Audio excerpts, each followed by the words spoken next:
আল্লাহ বলছেন তারা কি গভীর মনোযোগের সাথে কোরআন পড়বে না, উইথ ভাস্ট কনসেন্ট্রেশন, খুব ধ্যানমগ্নতার সাথে খুব মনোযোগ দিয়ে কি তারা কোরআন পড়বে না, নাকি তাদের হৃদয়ে তালা ঝুলে আছে? আমাদের হৃদয়ের জং ধরা তালা যদি আমরা খুলতে চাই, এটা আনলক করতে হবে আল কোরআন আল কারীম দিয়ে।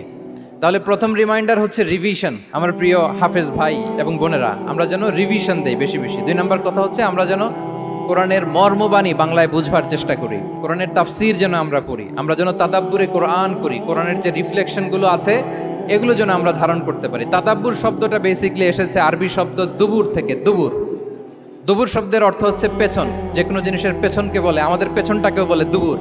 তো তাদাব্বুরে কোরআন মানে হচ্ছে কোরআনের যে বাহ্যিক আয়াতের যে অর্থ, এর পেছনের যে গল্পটা, পেছনের যে রহস্য, এই আয়াতের পেছনের যে রহস্য, এটাকে উদ্ঘাটন করার চেষ্টা করা, আত্মনিমগ্ন হওয়া কোরআনের রহস্য উন্মোচনের জন্য, ধ্যানমগ্ন হওয়া, খুব গভীর মনোযোগ দিয়ে with vast concentration and attention কোরআনকে পড়াকে বলে তাদাব্বুরে কোরআন।